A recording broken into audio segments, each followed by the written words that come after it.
Assalamu alaikum. I'm Mukhtar Ahmed with the Virtual University course of Leadership and Team Management.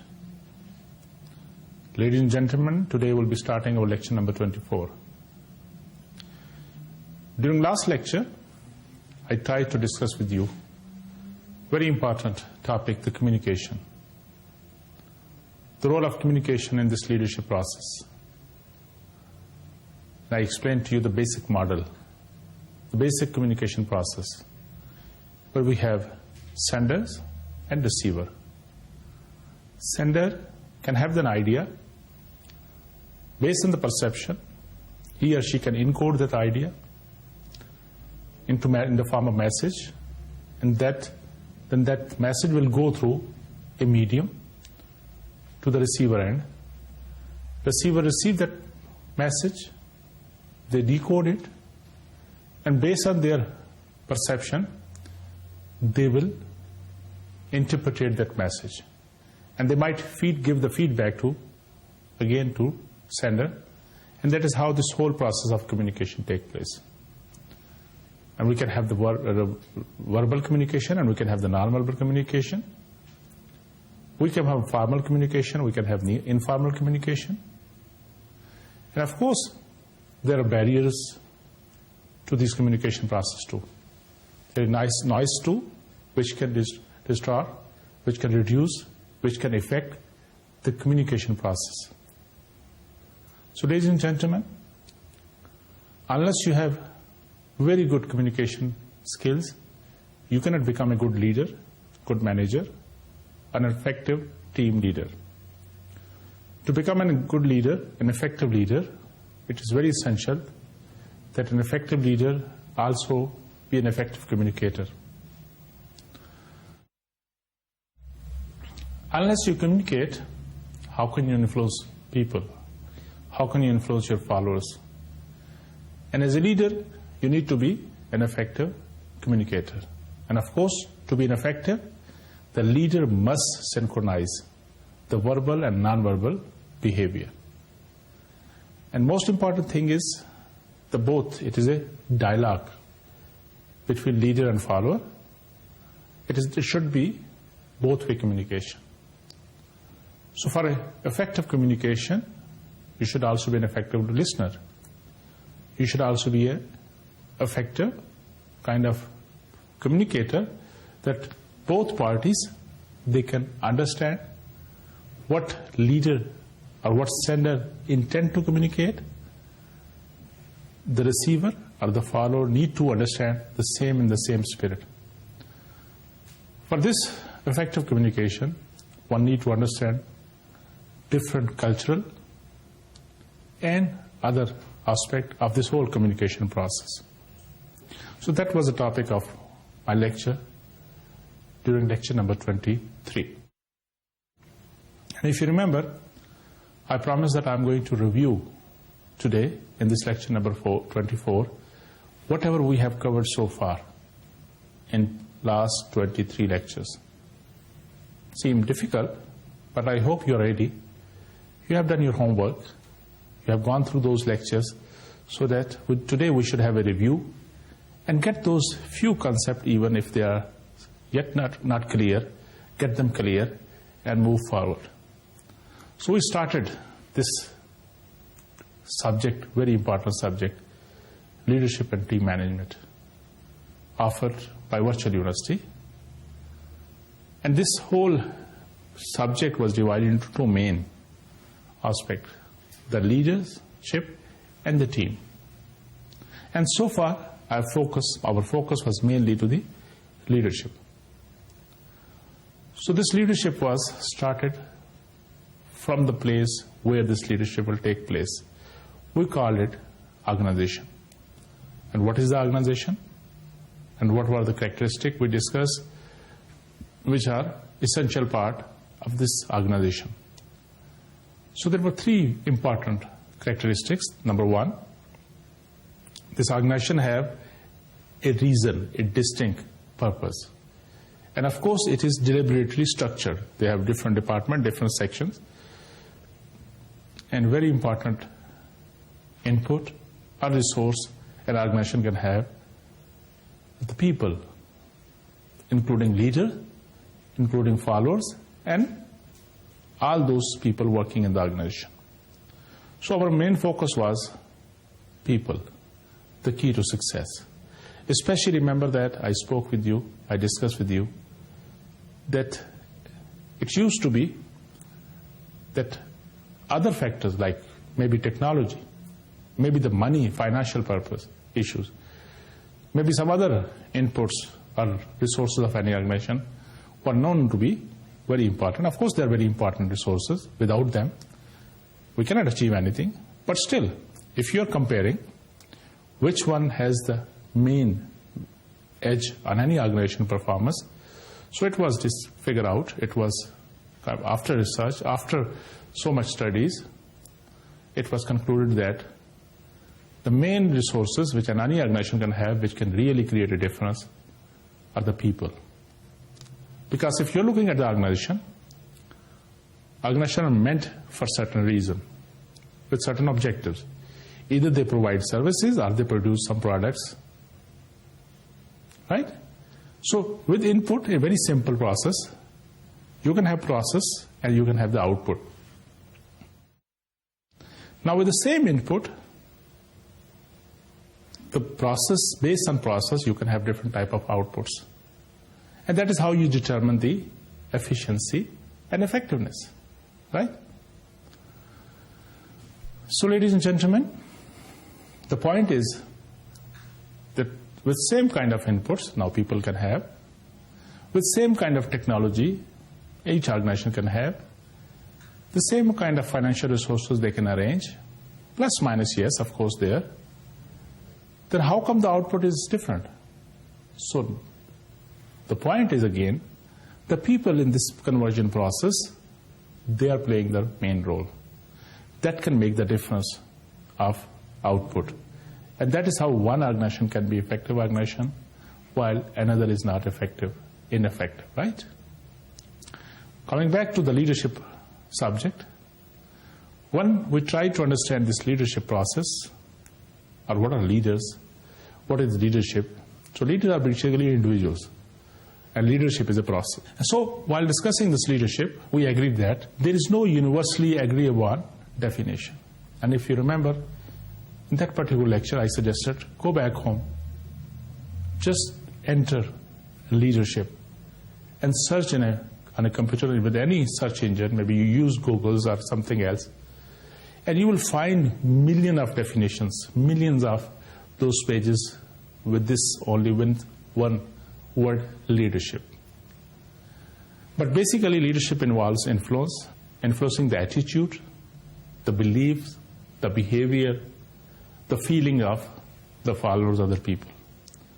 Most people agree that it is an important topic. And that is why I think we have taken this subject as a complete course for you under this umbrella of virtual university. So ladies and gentlemen, so I'm not going to explain or define all those definitions which I have already done with you. I'll just pick one or two. I'll take the Peter Drucker's definition. The only definition of the leader is someone who has followers. That was said by Peter Drucker, the famous guru of the management sciences. Right? Similarly, John Quincy Adams, he has defined, if your actions inspire others to dream more, to learn more, to do more, and become more, you are a leader. So basically, again here, see the role of influence, inspiring others, showing them a new horizon, taking them along with you, so you are a leader, right? So, but the thing which was kind of outcome of all those definitions and other thing, we came to a conclusion that leadership is a process, not a position. So while discussing leadership again, we identified three important components of this whole process. One was the leader, then the followers, and then the situation. And all these three things are very much important to understand this whole leadership process. Successful leaders, they communicate, they motivate, they build teams, they solve problems, they resolve conflicts, they manage change, they promote creativity. So while discussing the leaders or this leadership process, we said that successful leaders always challenge the process. They inspire a shared vision. They enable others to act. They model the way. They encourage the followers. They act as a change agent. They take followers along with them to the destinations. Okay? Then I gave you some examples, if you remember, that a leadership, under the leaders, they challenge the process, as I said. उसकी example मैंने आपको याद है क्या दी थी? Nelson Mandela, Africa के एक hero, leader, south Africa, जिन्होंने अपनी उस कौम को निकाला उस अंधेरे में से, चैलेंज किया उस प्रोसेस को जो वहां पे लोगों ने कैप्चर किया होता, उनकी कंट्री को, उनके इलाके को, उनको गुलाम बना के रखा हुआ था. Similarly I gave you example as far as inspiring a shared vision. मुसलमानों ने ख्वाब देखा कि एक आजाद वतन होना चाहिए मुसलमानों के लिए, जिसे पाकिस्तान कहते हैं. तो who was the leader there? Quaide Azam Mohammad Ali Jinnah. सो कायदे Azam Mohammad Ali Jinnah, with a vision, with a desire, with team goals, the whole believers, whole followers of Qaeda Muhammad Ali Jinnah, with believing on his team, his followers, with enthusiasm, they were able to create this beautiful world of Pakistan, for which we should be proud, and we are, because that is why our existence is there. That is why we can proudly say we have our own country. Similarly, I gave you the example of Abdul Sattar Eidi, the famous social worker of Pakistan. The world has recognized him because the model, the way he set an example for others, right? The focus on cause, whatever cause he believed, that humanity's की खिदमत अल्लाह ताला के करीब आपको लेके जाती है. वो जो उनकी जरूरत है, कोई मर रहा है, कोई परेशान है, किसी को खाने को नहीं है, किसी के पास घर नहीं है, कोई तकलीफ है, तो वहां वो पहुंचते हैं अपनी टीम को लेके. तो that was another example I gave you. Then similarly, I share with you another example of this leadership, a leader basically, the Mother Teresa. Encourage the followers. उन्होंने भी देखिए कि किस तरह इंडिया में आके अपने लिए एक सेक्रीफाई किया, लोगों की खिदमत के लिए, एनकरेज किया अपने फॉलोअर्स को कि वो भी ये काम करे. सही है?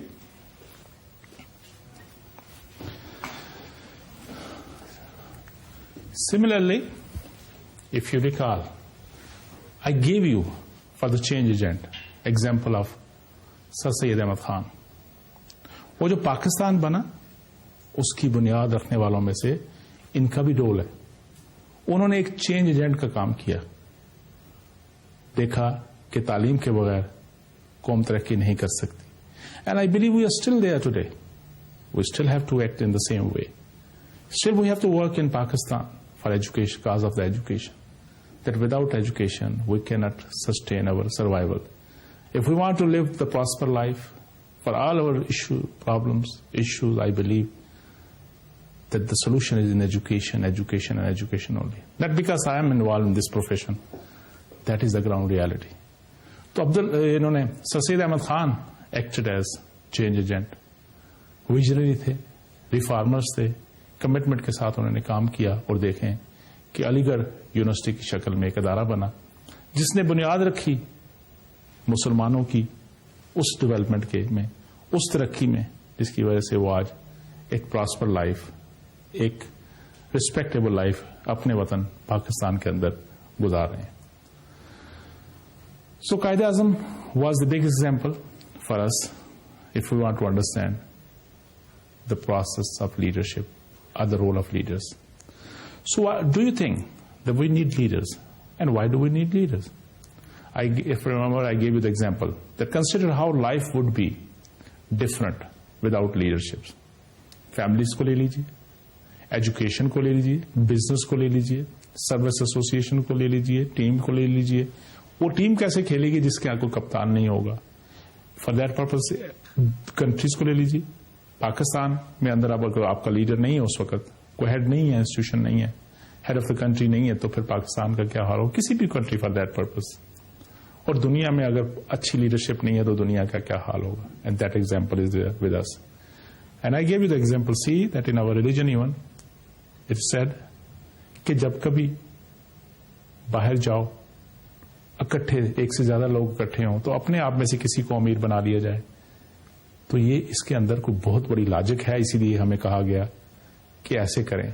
तो लीडर चाहिए, जरूरी है हर अदारे के लिए, हर ऑर्गेनाइजेशन के लिए, हर फैमिली के लिए, हर कुंबे के लिए, हर कंट्री के लिए अच्छे, visionary, dedicated, honest, trustworthy leader चाहिए, जिसकी वजह से वो अदारे बढ़ते हैं, वो टीम जीतती है, वो कंट्रीज तरक्की करती हैं, वो खानदान प्रॉस्पर लाइफ गुजारते हैं. So the question raise again during our those lectures, the why to study leadership, why to study this process? Because understanding leadership helps organization to select the right type of people for the leader positions. And it also helps organization to train people for the leadership positions. And who is getting benefits for those things? Of course, the leaders, the followers, and organization also. They're all beneficiaries. They also get the benefit of this thing. So one, we need to understand leadership process, not only to select leaders, but also train the leaders for the future. Not only to train them, but also identify, we need to separate leaders from the followers. So that we should also train leaders for the future. So ladies and gentlemen, leaders are effective when the group achieves their goals, when the team achieves its goals, when the organization achieves its goals. They're effective when internal processes are smooth. There is no conflict. Of course, we should have some conflict in the organization, in the groups, conflict on procedure policies. People should debate, they should argue, so that there should be improvement. But conflict on personality basis, conflict on basis for the sake of conflict is not good. So, mostly, when you have a good leader, when you have a good boss, you will see that all processes are very smooth, less tension, people enjoying working together toward the achievement of goals. And leaders are again effective when the group or the team or the organization can adapt to external forces. Because you're not working in isolation, in a dynamic environment. And in this environment, so many factors are affecting you. So many factors are affecting on your organization. They can be micro factors, they can be macro factors, right? But not necessarily that every time leaders should be successful. All leaders are effective. All leaders are successful. All leaders are good leaders. We can have the bad leaders. We can have the unsuccessful leaders. We can have the ineffective leaders. Why do leaders fail? When they're insensitive, when they're obsessive, when they're rude, chances are they're going to fail. When they're guled, they're arrogant, again, chances are they're going to fail. When they betray our personal trust, when they're overly ambitious, when there are specific performance problems they have, when there is micromanaging, they go in nitty-gritty issue rather than leading the people, when they're unable to select good subordinates or followers, the chances are leaders are going to fail. Right? Are they bad or ineffective leaders? Yes, they can be ineffective if they are morally trustworthy, but due to certain reason, they were not able to select good followers, they were not able to get a kind of more knowledge or training in certain aspect of the whole process, they might be ineffective leaders. But they are bad leaders if they do something intentionally, if they have personal liking, disliking, if they have personal interest, they can be unethical, they can be bad leaders. So like all managerial roles in management, we can have interpersonal, we can have the informational, we can have the decision roles. The same roles are being adopted by the leaders too, because leaders are managers too, but not necessarily that all managers are leaders, right? You agree with that? So later on, we tried to compare difference between leaders and managers. What is difference? How can you differentiate that this person is a leader and this person is a manager? So we kind of try to understand the difference. The leaders, they always innovate, but managers, they administer. Leaders develop, managers maintain. The leader inspires the followers. They motivate them. Manager try to control them. Leaders look at the long-term vision. Manager have a short-term view. Leaders ask what and why. Managers always ask how and when you want it. Leaders challenge the status quo. Managers accept the status quo. Leaders do right thing rather. Managers do things right. The point is the creativity, the vision, the change is always due to leadership, not managers. Because managers just follow the instruction. Leader create instruction. Leader create environment where people will get inspired and they do exceptional well. They do the miracles. They create the changes. Ladies and gentlemen, while discussing these things, we shifted toward again leaders. How can a leader be effective? How this process of leadership should be effective? So we picked certain points like trust is one point, a nurturing in our climate, freedom of expressions, respect for diversity, free and open creativity, change agent. These are few things which can indicate that yes, leadership is effective, or leaders are effective for that purpose. But the bottom line, the main important thing was the trust. The foundation of the leadership. So what is trust basically? It has the components like the competency of the person, the leader, the consistency, consistentness honor, the loyalty with the organization and with the followers, and openness. And above all, the integrity. So ladies and gentlemen, trust is the foundation of leadership. Because this is the trust based on which people will get influence from you. They will follow your instruction. They will follow your vision. They will follow your directions. And then, not only the leaders are important, but the followers are also important. Because they're equally important, I should say. Overall achievement of any organization, any group, any team is depending on followers and leaders both. And they are complementing each other. If the followers are good, they have achieved something, it is the success of leader. If the leader has achieved something, this is, of course, also the achievement of followers, and ultimately the whole organization and the group. So followers are also very important. The followers' actions, attitudes influence their leader too. It is not always that leader influences followers. The attitude, sometimes the direction, sometimes due to discussion, the leader also get influenced. For better, to worse, of course, in any direction. Qualities of effective followers are same one we want in the leaders. Performance of leaders and followers are variables that depend upon one another. So that is why we also discuss the role of followers, the importance of followers. So follower traits that influence the leadership process are the same. The values they have about those whatever they are doing, the norms, the cohesiveness within the group, within the followers, their expectations, their personalities, how mature they are, their competency level, their motivation level, how many followers do we have in any group or organizations, and trust and confidence. These are the different traits which are very important for this whole process of leadership. What do followers want from the leader? That the leader should be honest, the forward-looking thinking, inspiring, competent, and cooperative, dependable. So these are the few things which followers expect, and of course similar other things which followers expect from their leaders. So coming back to leaders, what were the qualities we discussed for the leaders?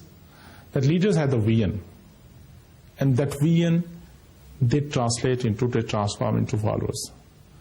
Ability knowledge about whatever they are doing, the enthusiasm, the stability in their personality, the concern about others, the self-confidence, the persistency, the vitality, the charisma, and of course the integrity.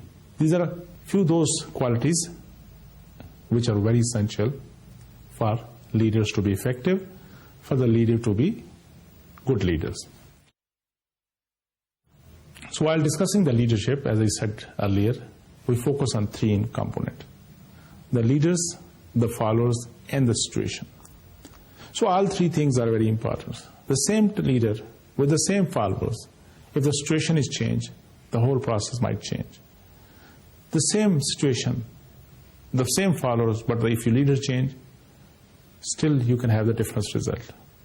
The same situation, the same leader, but if the followers are different, you might have different results, the different outputs. So these all three things are integrated and have effect on each other. After discussing this thing, we shifted toward theoretical background. The leadership approaches, the theories we have in the text, people have done lot of good activities, exercise, research, and they form certain theories. So basically all those classification of leadership theories, we divided them into three main groups. That one was trait approach or trait theory, then the behavioral theory, and then the contingency theory. Later on, people again, based on those contingency, of course they're the same contingency theory, they gave them another group classification that we call it new theories basically. And I try to explain to you one by one all those theories, and within those theories, different activities done by different peoples. I'll just, because today we are reviewing it, I'll just touch a few things and we'll move forward. The trait leadership theory, that belief that basically that leaders are born, not made. And leader possesses certain traits, certain characteristics that make them the leaders. And those traits, ladies and gentlemen, were intelligence, dominance, self-confidence, high energy level, task-relevant knowledge, etc., etc. And yes, these are very essential traits a leader should have. But the concept but the basis or the conclusion that people are born with these traits was proven wrong later on. Exceptions are always there. There are maybe out of billion or million 1 or 2% which have exceptionally different kind of traits which cannot be learned. But still, if we are talking about the common life, these are the traits, these are the behaviors people do learn with the passage of time. And you can develop people into leadership process, or you can develop them for the position of leaders. So second theory, the approach was the behavior approach or behavior theories. That according to them, there are behavior determinants of leadership which can be learned. People can be trained to be effective leaders. Then later on, people figure out that both theories have certain limitations. And then they shifted to contingency theories. And in contingency theories, then there was three different approaches. The situational leadership theory base, the path goal model, and the Felder's LPC model, we call it. And again, I don't want to go into all these details here. We have already covered those things for you. Contingency approach of leadership, according to them, the effective leaders don't use a single style. They use many different styles and make adjustment based on the situation. Okay? An important but often overlooked contingent variable is the culture, which we most of the time ignore. Then we shifted to new approaches, we call them, or new theories. And in new theories, there were three different approaches we discussed. Basically, there were two, but the third one was the outcome of one of them. That was a transactional leadership, transformational leadership, and the charismatic leadership. Three types of leadership: transactional, charismatic, and transformational. So basically there were two broader kind of approaches. Number one, transformational, and number two, transactional leaderships. Transactional leadership, rather, was known as to be a kind of little bit old approach if you compare them together. And it was based on reward and punishment things. That you reward good activities and you punish for the mistakes. But the transformational leadership style was that it is all inspirational things, right? Then charismatic leadership we discuss. And again, so these charismatic things, mostly the personality traits basically, those traits like self-confidence with a vision, strong conviction in the vision, out of the ordinary behavior, the image of a change agent, the same thing. And this was another approach theory we discussed. Then we shifted to individuals. Then let's talk about that individual, the leader as an individual. So for that purpose, we try to understand the personality. What are the major factors which can affect the personality of a person? And we discussed that there can be inheritance or hereditary forces, it can be cultural forces, there can be family relationship forces, there can be kind of social class, or those people where you feel comfortable. There are so many different factors. The school you are going, the people with whom you are sitting, all those factors, they forces, they are affecting your personality, are shaping up your personality. And then we also try to understand the individual behavior of a person. And we figure out that behavior is the function of person and environment. The same person can behave differently in a different environment. In the person part, we try to understand the skills and abilities of the person, the personality, the perception, the attitude, the value, the ethics, which can make it person. Now that person behaves depending on the environment. We're talking about organization, so it can be organization environment, the work group itself, the job itself, and the personal life. And that can make different people's behavior different. A person, a different type of, under the same environment, different people behave differently. The same person under different environment behave differently. So that was very important to understand individual behavior so that we should understand why people behave differently. And here again we discuss the importance of values. The two values system is very important because all our behavior, it is based on the values. All things which are ethical or unethical, it depends on our value system. The same thing is ethical for me, can be unethical for another person, or vice versa. Depending upon your beliefs, you have the value system. Based on your values, you can have that attitude. On those attitudes, you can have different perception. And you know what is perception. I don't want to go again in those details. Based on your perception, you can have different type of motivation. And all those things can form your behavior as an individual. And if individual we are talking about can be followers, they can be leaders. And three things we figure out were very important for the determination of a behavior of a person. They were perception, attitude, and personality. And all those three things in a big way are affecting the behavior of individuals. Is personality stable? Or it is important to see that what kind of leader we have. Behavior, remember, behavior is a function of the situation and the person in the situation. So that means that personality cannot be stable for long. It can change, it can vary from situation to situation, from environment to environment, and that is why we need to understand it more so that we should predict the behavior of person under a certain environment, even if you are leader or followers. So organization culture itself, again, the values, belief, attitude, and the assumption put into action through behavior can form the culture of any organization, form the overall environment of any organization. The way leader, followers, they are interacting can form the culture of the organization. And that can be indicated that this organization has a better culture, good culture, rich culture, or bad culture, or not good culture, right?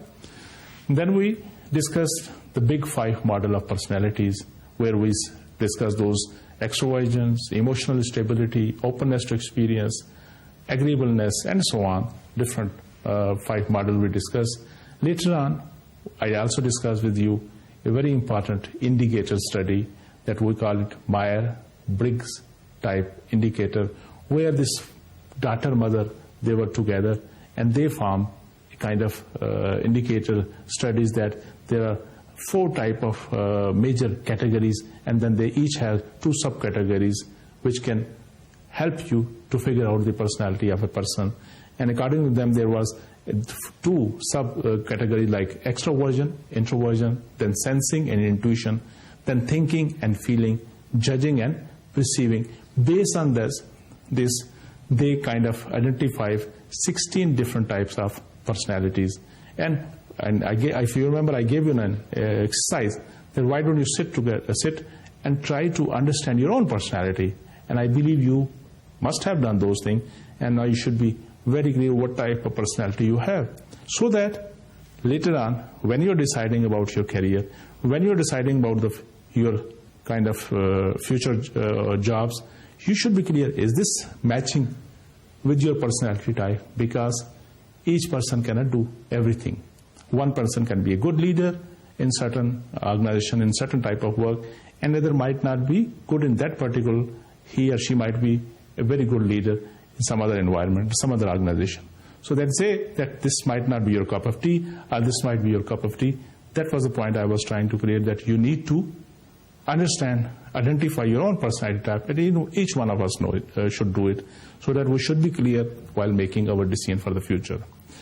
Then we shifted to situation.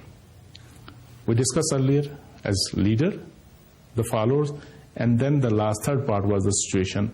And again in situation, I tried to explain to you that different factors, situation factors, they can affect the leadership process, like the size of the organization for that purpose, the organization life cycle stage. You remember I show you the curve, like 4 or 5 stages life cycle of any organization.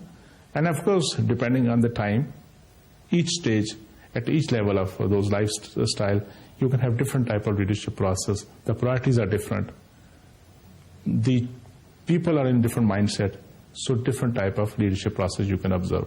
Similarly, social and psychological climate, the pattern of employment, type, place and purpose of work performance, culture of the organization, overall environment of the organization, and most important, leaders, followers interaction, and of course, followers interaction within those all followers. They are playing a very important role when we are discussing the situational factors. So all these 3, ladies and gentlemen, 3 important components, the leaders, the followers, and situation was discussed for you in previous lectures, so that you should be able to, you should be in a position to understand this whole thing. And so we should move to another aspect, so that we should try to make it applicable, and it should be useful for you when you are dealing with people, when you are interacting within team, within organization. After discussing these things, I shifted toward, again, leader, which was a very important component of this, that being a leader, what does it mean and how do you get it? Because we discussed that leaders are not born. They can be made. They can be trained. With the training, with the learning, you can make good leaders, which can be effective, efficient, and ethical leaders, which can bring your organization, which can bring your team to the success. So becoming a leader, we shared that how leaders are made. First, people do appoint certain people as leaders. Externally, they pick a person, of course through such mechanism, and appoint him or her as a leader. People can elect a leader, and our people can emerge as a leader. How they emerge as a leader? Because members can see that this person has the guts and he or she can become a leader. Communication style can make you a leader, and remember during last lecture our focus was communication. So that is very critical. So many times people might have a very good skill, very good knowledge, but because they cannot communicate, they are missing that chance to become leaders. The communication style can make you a leader. And similarly, certain situation can make you a leader. Under a certain situation, people emerge as a leader. So that these are how people become leader. But to become a leader, one needs to think like a leader. They need to develop their judgment. They need to build their leadership traits, styles, the behaviors. They need to build their power base. They need to share their vision. They need to adapt style. They need to pick the right followers. They need to organize properly. That is how one can become a leader. There are 3 competencies which a leader must have. They should lead the organization. They should lead the other. Not only this, they should lead themselves. These are 3 competencies a leader must have. There are 10 traits of leadership which Tom Peters has indicated, so I thought I should again share in this review lecture. Number 1, leaders create opportunities. Opportunities for others, opportunities for followers, opportunities for organization, and of course opportunity for themselves. Leaders also do things. Not only they do things, but they redo things. Always they do something new. Always they are doers basically. Leaders convey a grand design, the vision, to his or her followers. They make mistakes too. We have to understand that we are human beings and we do make mistakes. The more you work, the probabilities you will make more mistakes. So as far as those mistakes are not intention, they are acceptable. They are part of the games. So leaders also make mistakes. Leaders nurture other leaders. Leaders are not only meant just to influence the follower, but their responsibility is to create more leaders. They have to train people. They have to separate people with the potential of leadership, the capabilities of having leaders, becoming leaders. They isolate them and then train them to become leaders, right? Leaders are great performers. They accept responsibilities. They take breaks too. They are not work 24 hours, 7 days a week. They also need some breaks. Leaders do stuff that matters. So these were the 10 different traits I thought I should share with you. Does having power make leaders? That was a question we raised, and then we shifted to another topic, understanding the power. What this power is, what is the difference between power, influence, and authority, and how it can affect the leadership process. So the first thing was how to differentiate between the powers, the influence, and authority.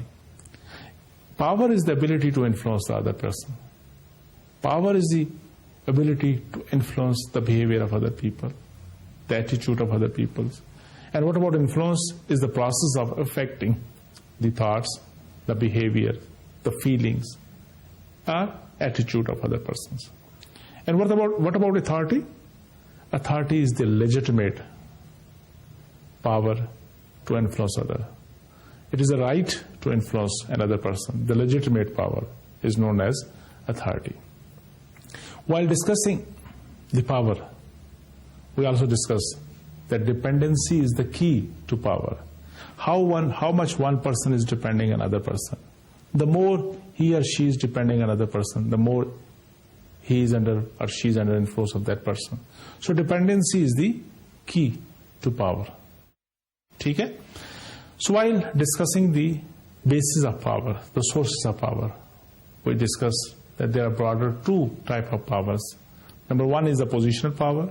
Second is the personal power. Under positional power, you can have the legitimate power, you can have the reward power, you can have the corrosive power, you can have the information power, and so on. And under the personal power, you can have the expert power, you can have the referent power, or you can have the charisma or charismatic power. So how can you get the response of power? There are again 2 types of responses based on your basis of power, the source of power. If you're using your position power, you can have two outcome or responses. Number 1 is the compliances, and number 2 is the if it will too much position power you are using to influence, the response can be resistance and ultimately reaction. Similarly, the personal power. The response of the personal power is mostly the commitment, because it is your personal power, your charisma, your expertise, based on which people have the trust on you, and whatever they will do with the commitment, with the ownership. And then on this continuum of this power line, the basis of power, we identified that it depends on what type of basis or source of power you're using, and based on this you can have the response. So ladies and gentlemen, if you are using personal power more, like more and more if you go about the corrosive things, more and more it will be starting from the compliances to resistance and ultimately to reaction. The more you are using your personal power, that was the position power of course, the more you are using your personal power, it will be more commitment. And how do you get power basically in this leadership process or an organization basically? With the proper management tools you can use and you can get the power. With the people whom you are working, if you have the trust, if they are your trustworthy people, then you can again get the power. The motivation, the organization, the team, the culture, the influence, and sometimes, yes, the maneuvering, the politics that can help you to get more powers in the organization. When we are talking about the power, getting power in the organization, of course, there are political tactics people do play in the organization to get more power. And mostly it has been kind of observed that the more you go at the higher level of the organization, the more probability is that people are going to use politics to get power. So political activity is perceived to increase at higher organization level rather than the base level. Organizations factors which contribute to the political behavior can be trust, low trust, democratic decision makings, high performance pressure, scarcity of resources, role ambiguity, self-serving senior management, unclear evaluation system, and not having proper allocation of resources that can trigger the political behavior in the organization. और अगर लोग फारग भी हैं तो फिर भी politics शुरू हो जाती है. So these are the factors which can create political behavior in an organization. How can we manage it? You need to reduce the system uncertainty. You need to proper SOPs, so people should be clear who is responsible for what and how he or she can achieve those things. You need to reduce the competition, especially for scarce resources. You need to break existing political setup if there is any, so that people should focus more toward the positive way, the positive direction. Focus on their work for the achievement of goals, right? Because it is a wastage of time. If your energy is being utilized for political activities, for conflicts and those type of things, then we'll be losing our kind of target, we'll be losing our direction, and people will use that same energy which they should be using for the achievement of goals of organization, for their personal gains, for political gains. For that purpose, we need to minimize those politics things so that people should focus on goals and they should move. So what was the relationship between power and leadership? Power is important to get things done and lead the way to get the job is done, basically. Then we also discuss the servant leadership. So basically it brings with caring for the wanting people, wanting to help people. So great leaders are always servant first. You have to remember that we are also servant to our society, to our organization, to our people. So that was also discussed during leadership. And then we shifted toward empowerment. Power जब हमने समझ लिया, उसका role समझ लिया, then we shifted toward empowerment. Why it is empowerment is important? Because with the empowerment, we can create the environment where people can go for creativity. If it is a centralized thing, then for all decisions they have to look toward the leader, the top management. Why it is important? Because the powerless thing has a negative effect. Living in poverty, relatively low in hierarchy, because powerless, it can demotivate people. Feeling that I am powerless, I cannot make any decision, can give you no chance that you can go for the creativity, because it can create the stress. It can have bad impact on the performance of the people. When people feel that they are not properly being paid, when they feel that people are discriminating against them, so they feel powerless. And when there is powerless, when they are feeling powerless, they can have lack of control over their destiny. They can have lack of control about how to achieve their product. They will just wait instruction, direction they should move. And that will create cause, that will create the stress in the people, in the followers. And you know that stress initially is good, but not for long term. Because when it is too much stress and for the longer time, it can act as a problem basically. It can be fatigue. It can go toward third stage, which is, we call it burnout, which is dangerous and which is a disease basically. By empowering, we can get so many benefits. So then we discuss the potential benefits of empowerment. The first and most important is the creativity. When people are empowered to make decisions, when people are empowered to make the changes, of course, it's always a limit there. With the empowerment, responsibility is there. The strong accountability should be there. We cannot just empower, because remember, when we were discussing the power, we said power corrupt. And absolute power corrupt absolutely, because power is double-edged sword. You can use same power for the benefits. You can abuse the power for personal gains. So empowering is good, but with responsibility and accountability. When this is the condition, there will be more creativity, right? More positive kind of organization culture, high performance standard. You can have the confidence in employees. You can have the decentralized things. It can help people to come out of these bureaucratic things. It can also help them to build their confidence and to become leader for the futures. So that was the topic which covered, and so many other things, of course, and empowerment. Then we shifted toward motivations, and we discussed the basic framework of motivation. When you are feeling some deficiency, there is a need basically. You look for alternative. You go for the choices. You pick the best one, satisfy your needs, and then move to next stage. For that purpose, ladies and gentlemen, I gave you a model that why this motivation is important. Performance is a function of three things basically we discussed with you. Number one, the ability, which can be knowledge and skill. And of course, the opportunity. And third, and of course, very important, is the motivation for the performance. So that is why we focus on this motivation thing. And I try to explain to you based on the theoretical framework, like I discussed with you Maslow's theory of hierarchy of need, Alfred's GRE theory, then Husband's two-factor theories, then similarly the McLaren's theory of need for achievement, need for power, and need for affiliation. And based on these things, we figure out that yes, depending on the level of need, the motivation can be different. A person, if he or she is hungry, he can have only this motive that he should get those needs fulfilled first. Later on, he will think about affection, he will think about the self-esteem and actualization or whatever. So for a leader, it is very essential that they should understand this motivation factors and how to motivate people. So again, we discuss different things that how to motivate yourself, and of course how to motivate others if you want to get things done or if you want to motivate people.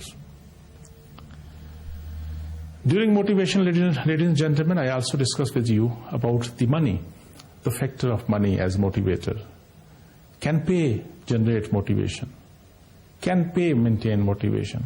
And we realize that yes, money is important because people value their services and place this money as a high value. They perceive money as symbol of their achievement. They, on the equity base, they basically compare themselves with other people who are doing the similar job, will not remain, and they will not like to stay in those organizations where they are being paid less.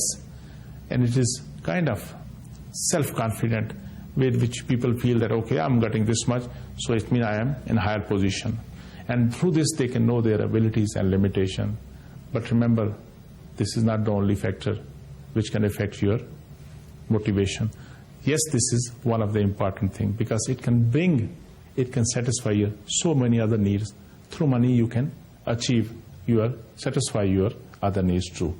Later on, during the last lecture, ladies and gentlemen, as I said earlier, we started the communication process, the role of communication and the barriers there, like cultural barrier, the biases, the noise, the perception, the environment itself, and type of kind of communication, the formal communication, informal communication, verbal communication, non-verbal communication, and how we can relate those things together, because communication and leadership is also very important. Leaders are influencing the followers, and with communication they can influence them better. A good leader should be a good communicator too. And effective leaders are always effective communicators. To be an effective, the leader must synchronize their verbal and non-verbal communication. And they should also use this technology to leverage on it and to communicate better with their followers so that they should achieve the goals of their team, the goal of their organization, and ultimately everybody is successful. People are getting benefits, leaders are getting benefits, organizations are getting benefit because they are successful. So I have to stop, ladies and gentlemen, here. I hope now with this review you are more confident, and if there were some doubts, they should be have been cleared now. So from next lecture, I'll shift a little bit now from leadership to leaders to teams. After discussing with you for, I hope, next 10 to 15 lectures about the team dynamics, I'll come back and take again the leadership part, combine it with this team thing, and we'll try to see some application and benefit of this whole thing, leadership and team management process. Take care of yourself, work hard, and we together can make a difference. Thank you. Allah Hafiz. Assalamu alaikum.